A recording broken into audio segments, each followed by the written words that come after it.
Well, hello there, I'm Alice Oliver, and you're listening to Just Films and That, the podcast that celebrates underrated and underseen films. This week, it was Josh's turn to pick the film, and he went with Equilibrium, so let's get stuck in.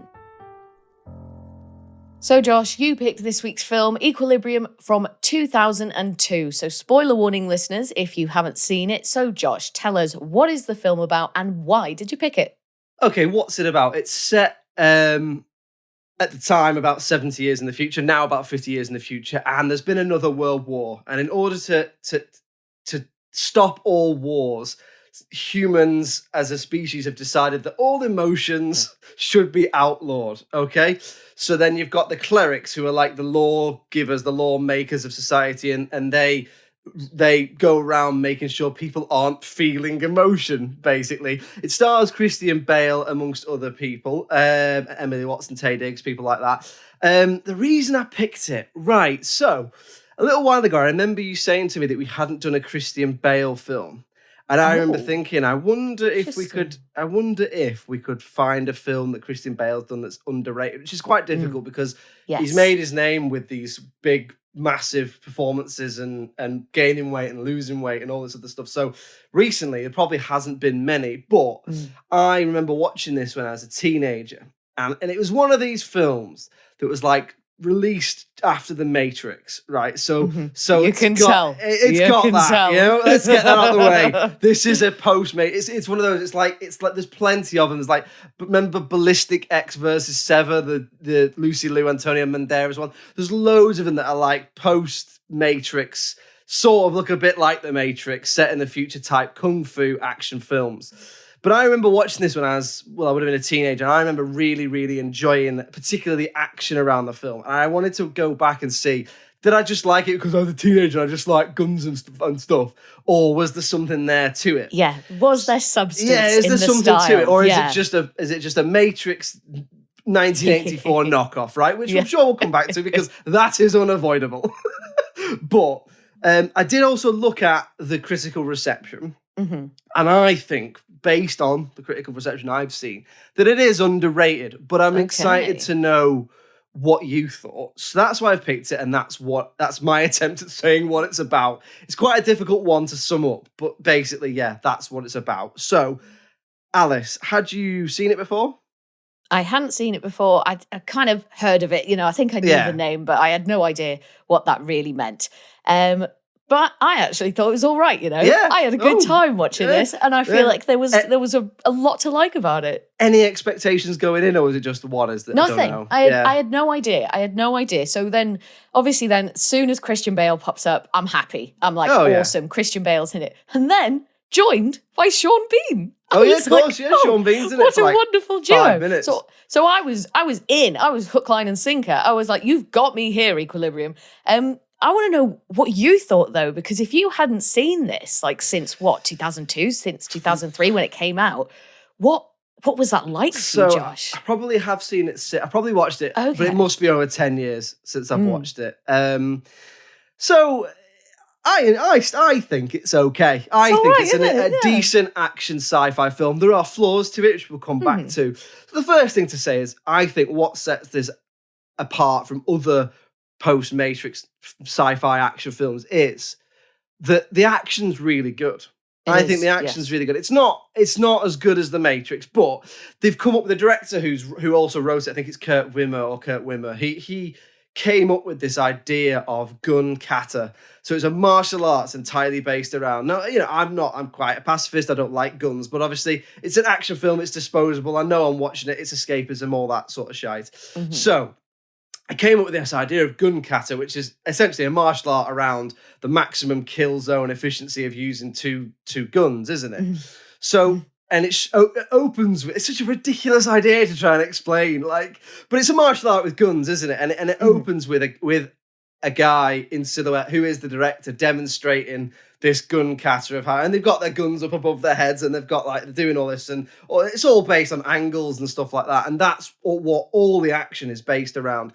So it's a bit like that in the sense that all these clerics. So Christian Bale plays this very well renowned cleric. He's essentially a sci-fi police officer, kung fu master type thing.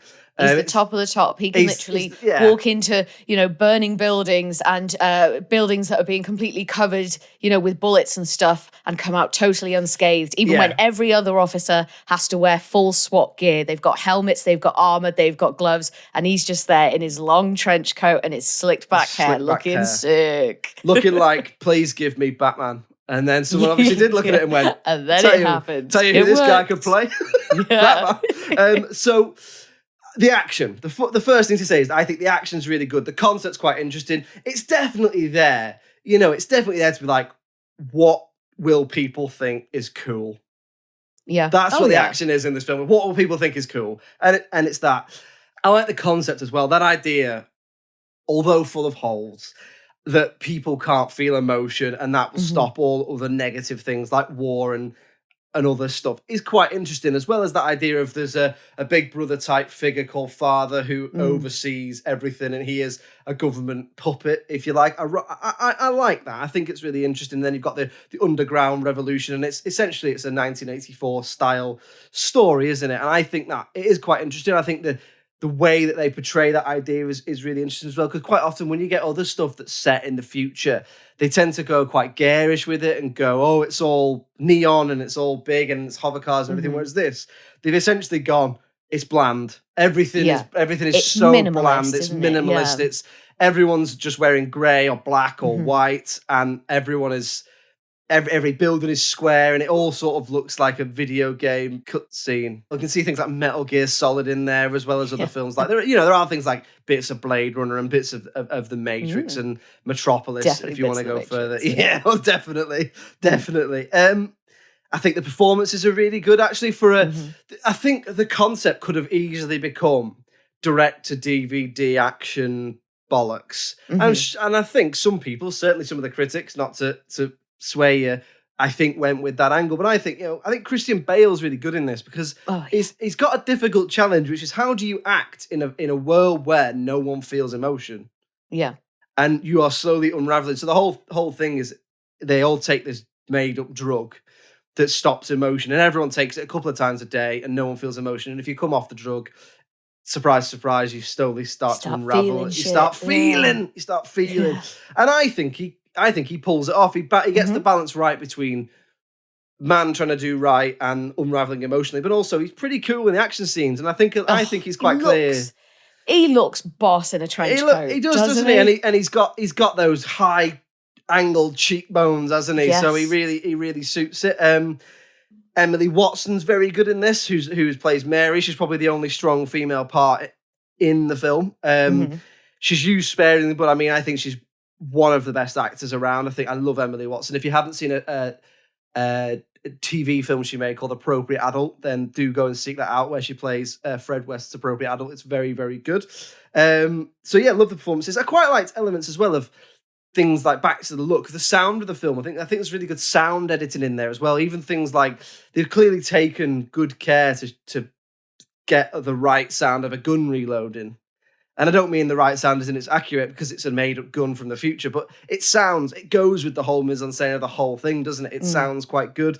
So yeah, I think there's things to like in there, but mainly the action. I think it's a good action film. I think you could look at this and just appreciate it for the fight scenes and the action. So what did you think? You said it was all right. What did you like about it? So the thing at the top of my list is the concept, and in some parts I thought it had quite similar energy to Minority Report. Yeah. It's a kind of similar sort of future that poses some interesting ethical questions and moral dilemmas. Yeah. We're talking about the father's mission to stop war after World War III and to stop man's hate for man by blowing the shit out of them, right? He's like, oh, there's no war and everything's fine, except if you don't do exactly as we say, we are going to kill you. Like, people don't really get a trial. Like, there's the odd person that they take into custody and maybe question before incinerating them. But for the most part, they just blast into where these sex offenders are and kill them. So there doesn't seem to be a prison, does there? There doesn't seem to be really. It's just you're either dead or about to die. Yeah. So then, but it prevents war, Alice. Violence prevents war, apparently. Does it? What about this domestic war that's happening? Did you prefer this to Minority Report? I did, yeah. I think I did. But listen, I am a big fan of Christian Bale, so it's difficult. It's difficult for me to ignore that. A lot of cash in the bank for you. A lot of points on the board for you with the Bale. I think he's a terrific actor, and I'm pretty sure he's Welsh, although he's sort of multinational. Like he was born somewhere, but then raised somewhere else. He's got quite a few. Is he your favourite Welsh Bale, or there's Gareth? He is. He is. No, Gareth is a close second, and followed by Hay. There you go, little Welsh joke for you there, guys. So yeah, I really love the concept and all the questions that it raises.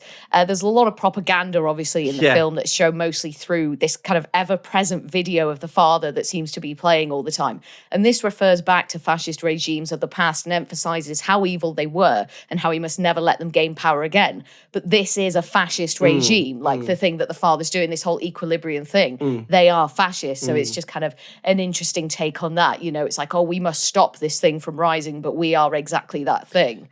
It's like Animal Farm, isn't it? It's the whole some all pigs are equal, but some are more equal than others type analogy for that sort of thing. Yeah, exactly. And near the beginning, John Preston, I think it is, isn't it? It was Christian Bale's character. He says something, I think he might say it to Sean Bean's character. He says, like, there is no war, there is no murder. And it's like, no, you're murdering people left, right, and centre, you know. So I thought that was very interesting. It's very cynical. That's such a, like, that is almost like a placeholder action hero name, isn't it? Like John Preston. John Preston. You go with John, Jake, Max, Blaine, like all, and then you just go, what on the end? Preston. Yeah, Preston. Just some town in the north of England. Town, yeah. Right? Okay. Yeah, works. It works. From a technical point of view, I thought it was quite interesting. So the camera was very busy and it is moving most of the time. Yeah. There was a lot of quite cheesy zooming in and a huge variety of shots and angles, which I was in two minds about, and maybe we'll get into that a bit more later. But in general, you could see that there was a lot of work gone in and a lot of variety, I think, to the different shots and the different angles. So I always appreciate when you can see that someone's tried really hard. There was some quite powerful imagery in there. So like the Mona Lisa getting torched, that sort of thing. And then the film does a good job of making really insignificant things feel monumental. So in the way they build tension, in the way that they've constructed this world, then when Christian Bale's character, he goes into an evidence box, doesn't he, to find Mary's belongings. And there's a red piece of ribbon in there. And he's like touching this red piece of ribbon and sniffing it and stuff. And it's like, outside of the context of this film, that's nothing. That is not a significant image at all. Weird. But in this, it is a bit weird, actually, John. But in this world that they've created, you really feel the power behind it. And it's like, oh my God, he's feeling something. He's touching something and enjoying it. Because everything is outlawed, isn't it? So everything is outlawed. So like anything that could, anything that could stimulate emotion. So art and music, everything seems to be outlawed. So you do get things like you say, like the Mona Lisa getting burned. Again, I know it's one of those films you could poke holes in it all day. So for example, like you see a few people's beds and they're just a mattress, and it's like like duvets stimulate. Emotional. No pillows. But they're comfortable. They're called comforters in America. Exactly, so, you know, we've got to get rid of that comfort.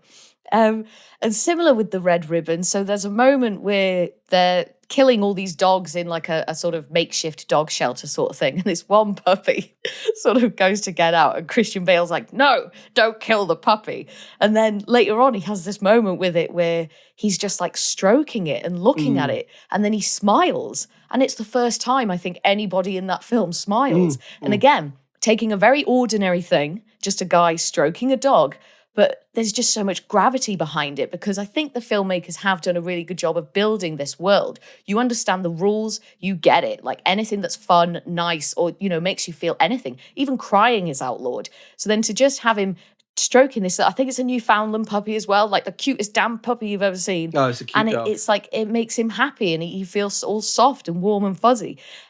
So yeah, there was just a lot of stuff like that going on. I know you touched on some of the performances in the cast there. So Christian Bale and Sean Bean together is a match made in heaven, something I didn't know I wanted. So thank you so much, Josh, for bringing that to me. Brilliant. I watched the Lord of the Rings trilogy recently. Right. And, oh my God, it's amazing. And that again, not that I needed rekindling my love for Sean Bean, but it's back at the top now anyway.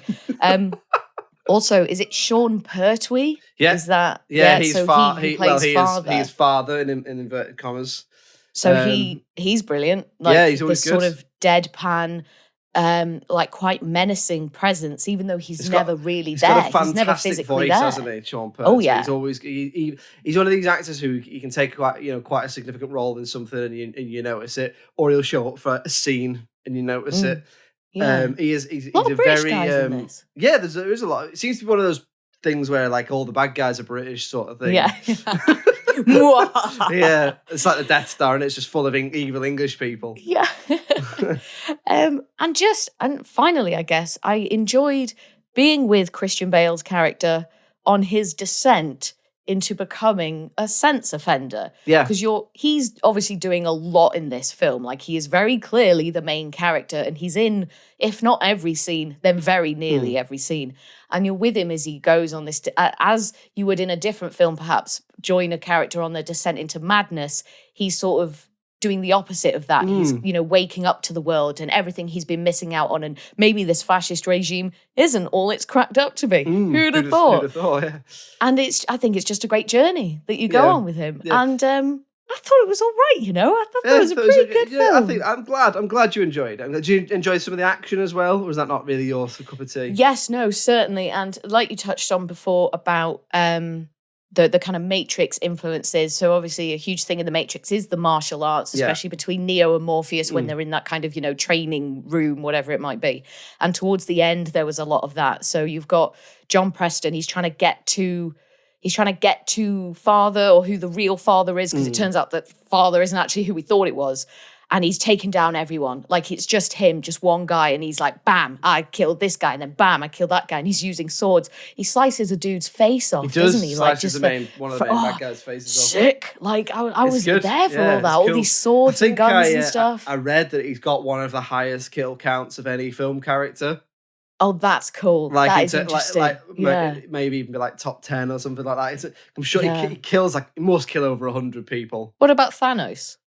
Well, I guess in terms of, because I guess you're talking about like hand to hand, direct, action film kills rather than what could be trillions. Well, it would be, wouldn't it? It would be.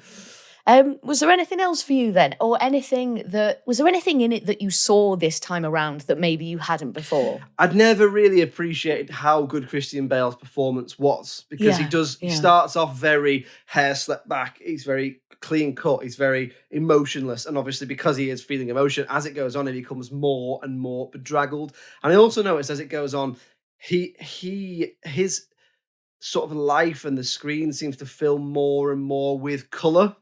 So there's no blood at the start, and then at the end, there's it starts to show more blood, and he is conveniently wearing like white. It's like a ceremonial thing, isn't it? Yeah, because he's gonna meet father. He's got and all the this. Two guns off his sleeve, and he's like, whoa.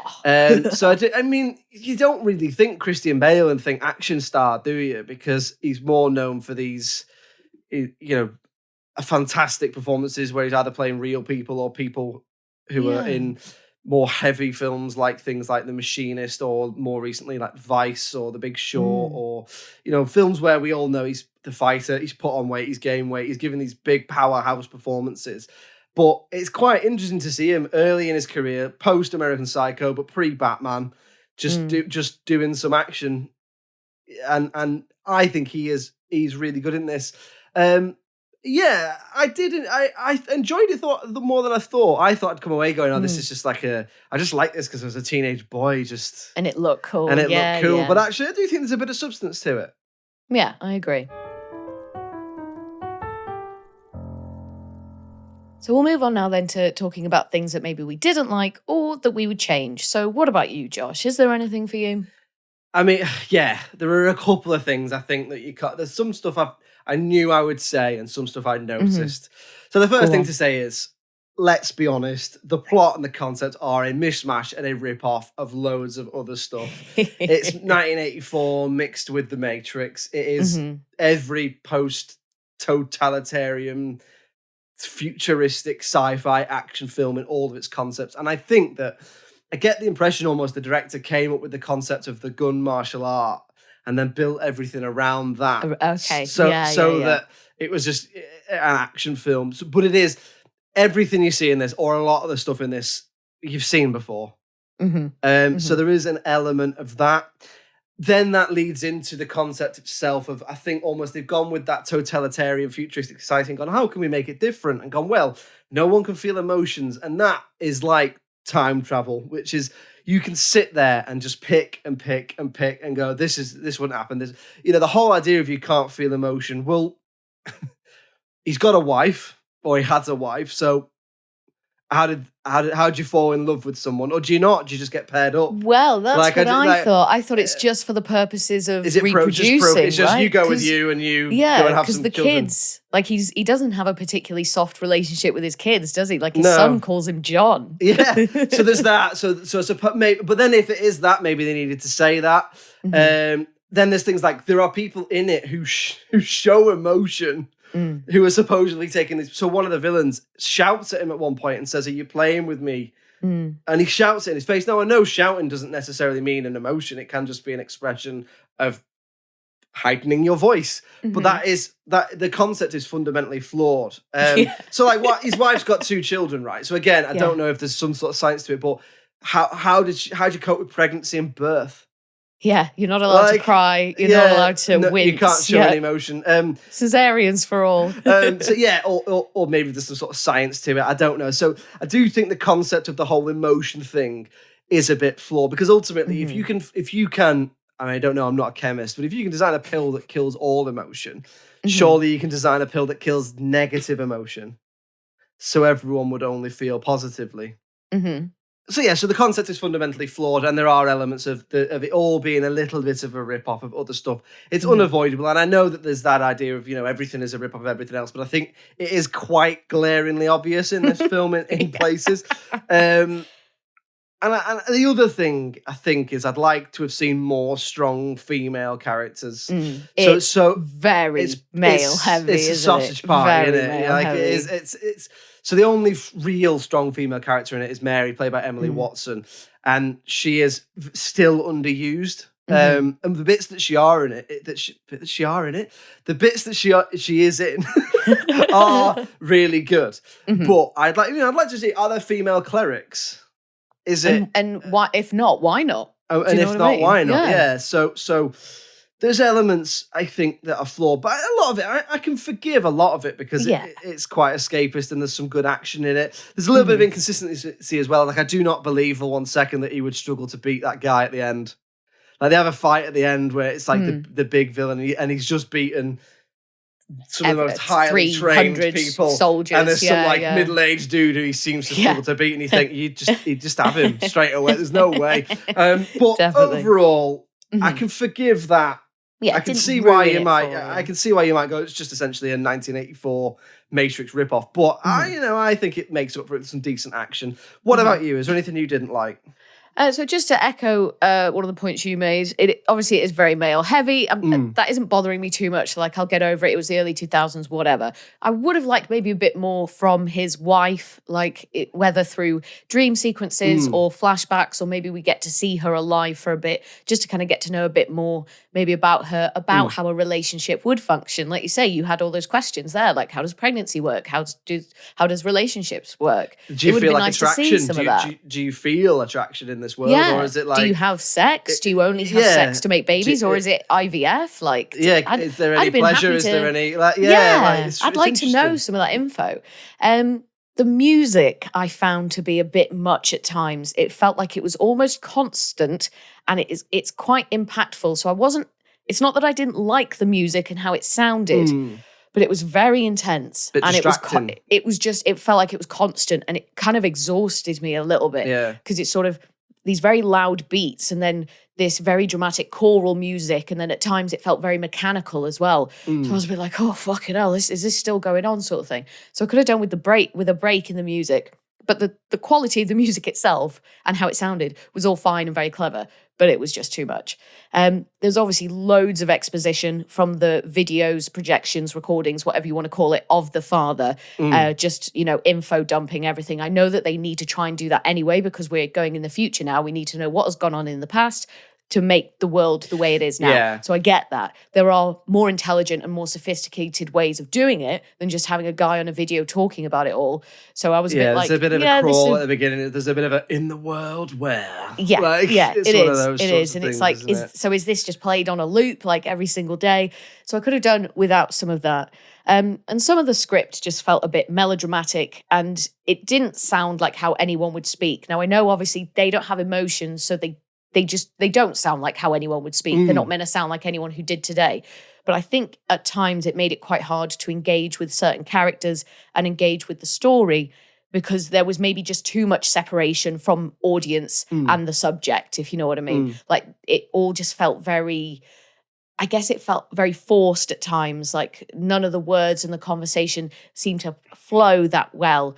Do you think I don't know if maybe I'm being a bit too harsh. No, on it, do you think there's maybe a case with it to say that perhaps it's action first and everything else later? Yeah, I think so. It's style over substance, isn't it? Yeah, and we don't hate that. And and there is a place in the world for that. Not everything has to be a meditation on some sort of social issue, does it? But I suppose the reason why it's quite glaring in this is because it seems like it is trying to. When in fact it's an action film, isn't it? It's a sci-fi action film. It's just trench coats and swords, and that's okay. There is nothing wrong with trench coats and swords in a film. Yeah. In a film. Okay, so we're going to move on to talking about the critical reception in a minute because, Alice, you're going to take us not down the rabbit hole because, as we've established in this film, all pets and animals are outlawed. So you're going to take us down the emotionless creature hole. The emotionless creature hole. In this section, we like to call Alice down the emotionless creature hole. So, okay, I'll give this a go then. So for this segment of Alice down the emotionless creature hole, I want to talk about the film's producer because that is a man called Jan de Bont. And his is a name that I feel like I keep seeing, but I don't actually know anything about him. Jan de Bont is a Dutch cinematographer, director, and producer. He was born one of 17 children in Eindhoven in the Netherlands, and eagle-eyed viewers will remember that one of the boats in Speed 2, a film that he directed and produced, is called the Eindhoven Lion. Imagine that! As well as directing such masterpieces as Speed, Speed 2, and Twister, and producing films like Minority Report and Equilibrium, Jan is also known within the industry for the many on-set injuries he has sustained over the years, in part due to his passion for using practical effects. The worst of these injuries he sustained was on the set of a film called Raw, which is an American adventure comedy from 1981 and features a lot of big cats, as the name would suggest. Jan ended up getting scalped by one of the lions and required 220 stitches, and he wasn't the only one who sustained injury during production, earning the film the honorary tagline, "Humans were harmed in the making of this film." But like the dedicated lion tamer he is, he soon made his return to complete the production, which all in all apparently took 11 years to complete. His most recent big projects were completed in 2020, and it doesn't look like there's any more on the horizon just yet, as Jan seems to be taking it a bit easier now, instead opting to dabble in the lion-free world of podcasting. And that was Alice down the rabbit hole. No, Alice down the emotionless creature hole. Oh, man. One of 17 kids. Catholics, yeah. Buy a television. Yeah. Like, come on. There's loads of stuff you can watch. Like, you've been knackered. Films and stuff. Yeah. Films and that. Okay, so let's move on to talk about the critical reception then. Now, obviously, I picked this one, so I know how it did. How do you... Now, I've probably given the game away a little bit. How do you think it did critically? Out of 10. I think we can assess the flaws and we can see that the flaws are visible, but that doesn't make it less enjoyable. Critics. What do you think, critics? Oh, you're a minefield. I could never quite tell. I reckon we're probably not quite looking at a 6. So I might pull us down to around 5.8. I would probably be a bit more generous than that, and I'd probably give it like a high 6. I think it's all right. It's good fun. And Christian Bale is incredible. But yeah, I'll go 5.8/58%. Yeah, I mean, I think it's safe to say if it's not Christian Bale in the lead, this isn't as good. It would have been, yes. That Although would have been a different Brian experience. Connolly was in it. Did you notice that? Remember Brian Connolly, kids, like, he did loads of telly in the 90s and stuff. He used to do that, "It's a puppet." No. He's in it. Anyway, it doesn't matter. So, high 5, did you say? And specifically a 5.8 because I want the extra glory if I get it bang on, please. So, at the time of recording on IMDb, so that's, it's similar to the audience score, it gets 7.4 out of 10. Whoa! Ha! 7 point, yeah, so I was quite surprised at that. Then on Rotten Tomatoes, the audience give it 81%. Whoa. Oh, yeah. Okay. So a lot of love. Oh my gosh, have I missed the mark? No, a lot of love from the audience from this film. Wow. But then we get to the critics. Ah, you lovely, lovely people. And they give it 41%. Ooh, so that's that's a heck of a disparity. That has got to be up there with one of the biggest gaps. Differences between the audience. Now, it's clear that the audience who do like this obviously have a lot of love for it. Perhaps it's a bit of a cult film. I'm not too sure. I think if you average that out, it's coming into about 65, 6.5. So I think that's fair if you average it out. But I think it's critically underrated. I would certainly agree. The audience has given it a hell of a boost there. So if you're going to average it out, that is about what I would give it. But I think going down into the 4s, I think that is quite harsh from the critics. And in that regard, I would say it's underrated. So critically underrated? Yes.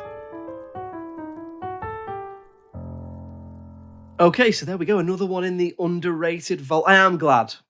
I think that is critically underrated. Although I was quite surprised with those scores from the audience, but it's obviously well loved, isn't it? People love Christian Bale in a long trench coat with guns. I think the audience score actually surprised me more than the critics score. Yeah, I suppose it's overrated by the audience and underrated by the critics, isn't it? So anyway, next week it is your turn to pick. So what are we going to be watching? So from one Ian to another Ian, we're going to be watching Imperium. Imperium? Yes. Equilibrium followed by Imperium. It sounds like aftershave. It does, yes. Yes. It also sounds like I did that on purpose, but I honestly didn't. And the week after we'll do Elysium. And Elysium, yeah, good on. Okay, so in that case, join us next week for, what's it called? Imperium. Giving the game away about whether I've ever even heard of that one. So yes, join us next week. We're going to be talking about Imperium. In the meantime, if you'd like to get in touch with us, it's filmsandthatpod@gmail.com. We're on all the social medias, Facebook, Twitter, TikTok and Instagram, just Films and That Pod. We're also on your telly boxes, Alice. We are indeed. So if you live in Birmingham, Bristol, Liverpool, or the northeast of England, or Leeds as well, I can forget about little old Leeds, they're not going to leave you out. But if you live in any of those regions, you can catch us every Friday night on the local TV network at 6 p.m, from 6 p.m. on Channel 7. Or if you live in North Wales or South Wales, you can find us on Channel 8 on Freeview. We're also on Channel 195 on Sky. That's every Friday from 6 p.m, sometimes Mondays as well. Yes, there you go. Lots of ways to catch us, so please do check us out. And if you are listening to this and you fancy going on over to Apple or Spotify and giving us a little review or rating, it'd be very much appreciated. There's no emotion in the film Equilibrium, but that would give us some emotion. Yes, join us next week. We'll be talking about another film, Imperium. Until next week, Alice, cheerio. Bye.